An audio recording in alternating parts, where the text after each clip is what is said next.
ვინცაც სურვილი აქვს და რაღაც უნდათ რომ ადგილობრივ თვითმმართველობაში არჩევნებში მონაწილეობა მიიღონ და ლეგიტიმაცია შემატონ ამ ხელისუფლებას ვეტყოდი რომ გაითვალისწინოთ რომ ჩვენ არა ვართ ხელწამოსაკრავი ადამიანები ჩვენ ძალიან სერიოზულ ძალას წარმოვადგენთ და თამამად შემიძლია უთხრა საზოგადოებას რომ ყველაზე მეტი მორალური უფლება გვაქვს და მორალური ლეგიტიმაცია რომ ამ ბრძოლის ავანგარდში ვიყოთ რაც შეეხება იაგო ხვიჩიას კონკრეტულად მას ვეტყოდი რომ შემიძლია მასთან დებატებში გავიდე ნებისმიერ პოლიტიკურ თემაზე და ვაჩვენებ პოლიტიკა მესმის თუ არა ჯერ კიდე დაბადებული არისო პოლიტიკაში რო ვიყავი ხო და თუ უნდა შემოთავაზება ჩემგან და ვიდებატოთ ადგილობრივ თვითმმართველობის არჩევნებში მე გავაკრიტიკე აქციის მონაწილეები და აქციის ამწუთიანი მიმდინარეობა რაც აქციაზე ხდება მათ შორის ისიც რომ სპეკულირება ხდება ადამიანებით ხალხით რომელიც საკუთარი შვილების გამოსახსნელად სისტემის კლანჭებიდან ან ოჯახის წევრების იბრძვიან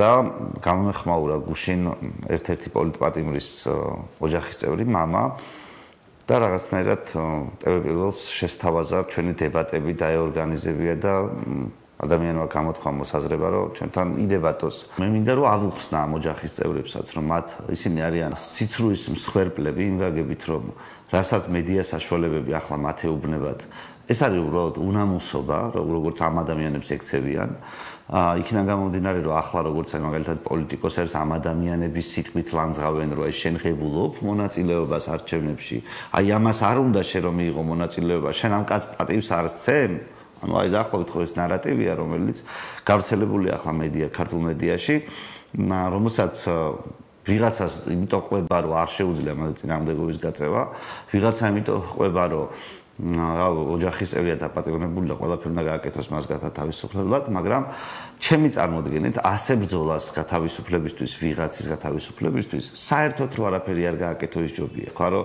რავი მოდი მოვილაპარაკოთ რაღაცა სხვა გააკეთო ჯობია ეს ხალხი ბევრად უფრო მეტი შანსია გარეთ გამოშვებული იყოს ვიდრე პირობითად ასეთი უაზრო ბრძოლით რომელიც მართული არა იმისკენ რომ პროტესტი გაიზარდოს თავისი შინაარსით არამედ მართულია იმისკენ რომ პროტესტი გრძელვადაში გაწევილად ჩაცხრეს. რაც ხდება ჩვენ სინამდვილეში რეალურად რო დააკვირდეთ, უბრალოდ გრძელვადაში ჩაცხრომ არის ყველაზე ცუდი ვერსია, მათ შორის იმ ადამიანებისთვის პირველ რიგში ვინც ციხეში ზის, თორე დანარჩენი ახლა რა ვიცი, ლელო კი იძახდა რომ ხალხო კარგად თქვენ კარგად იყავითო, შიგნითო, გამაგრითო, ჩვენ კარგად ვართო, გარეთო, მაგრად ვართო.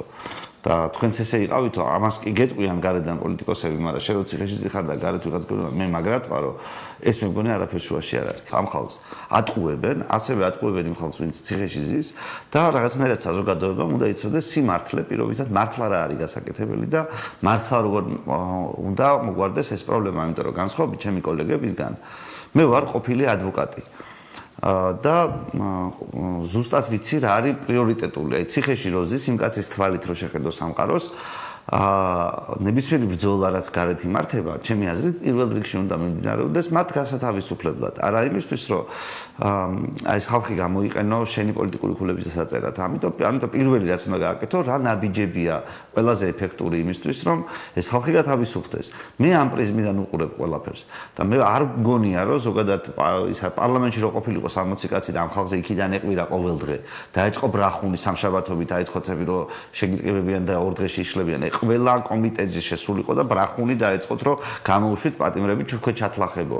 ეს ხო ბევრად უფრო ეფექტური იქნებოდა. ან ვიღაცამ ხო უნდა ამიხსნას რომ ამაზე ეფექტურია ახლა რომ დამალულები არიან და ხმას არიღებენ. ამაზე უფრო ეფექტურია რომ ტელევიზია ის დახურა გვარამი ამ ძალით.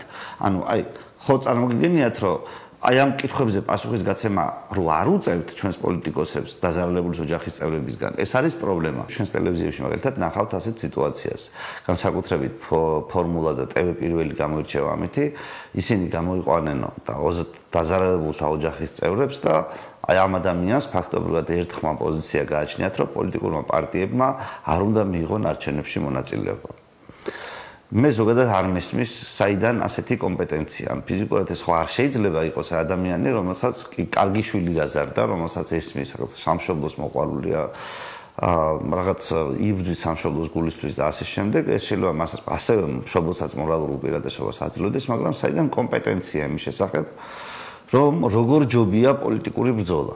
ანუ ამის შესახებ ხო სხვა ხალხი უნდა ღებულობდეს გადაწყვეტილებას. და ეს სხვა ხალხი რო ღებულობს, ასევე ისინი უნდა იმიტომ ღებულობს ამას სხვა ხალხი, რომ მათთან ევალებათ ამ გადაწყვეტილების რაციონალურობის ახსნა, მათ ევალებათ დაასაბუთონ და საზოგადოებისთვის ნათელი გახადონ მიზეზ შედეგობრივი კავშირი არჩევნებში ვიღაცის არ მონაწილეობას და პოლიტიკური პატიმრების გათავისუფლებას შორის. თუ ამ კავშირს ვიღაც დაინახავს, მე შეგვიძლია რაღაცა გავაგრძელოთ ამასთან დაკავშირებული დისკუსიები. ჩვენ სკეპტიკურები ვართ ზოგადად ჩვენი კოლეგების მიმართ, რომლებიც თვლიან, რომ აი ეს ადამიანების ემოციური დისკუსიები ისეთ თემასთან დაკავშირებით, რომელიც მათ კომპეტენციას არ განეკუთვნება, შეიძლება ვიღაც ერკვეოდეს. მე ხო არ ვიძახი, აგერ ვისთანაც მაგალითად ადამიანი, რომელსაც თქვა, რომ დისკუსიის სურვილი გამოთქვა, შეიძლება მართლა ჩემზე კარგად ერკვეოდეს პოლიტიკაში. შესაბამისად, ეს ხო არაფერს არ ცვლის ამის მიუხედავად, იმიტომ რომ ყველა ხო ვერ გაერკვევა. ანუ 50 კაცია დაჭერილი ადამიანი, 100 კაცი მაინც იქნება მათი ოჯახის წევრები. წარმოგიდგენთ 100 კაცი ხო ყველა ვერ გაერკვევა. და ხო არ შეიძლება ჩვენ რომ ადამიანების, აი ხო ვიცით რომ ეს ჯგუფი შეიძლება იქ გამონაკლისი არსებობს, რომელიც რაღაცაში ერკვევა. ისევე როგორც ვიღაცა იქნება, რომელიც ფიზიკაში ერკვევა, ვიღაცა ექიმი იქნება, ვიღაცა მსახიობი იქნება და ხელოვნებაში ერკვევა, მაგრამ ყველა პოლიტიკაში ხო ვერ გაერკვევა.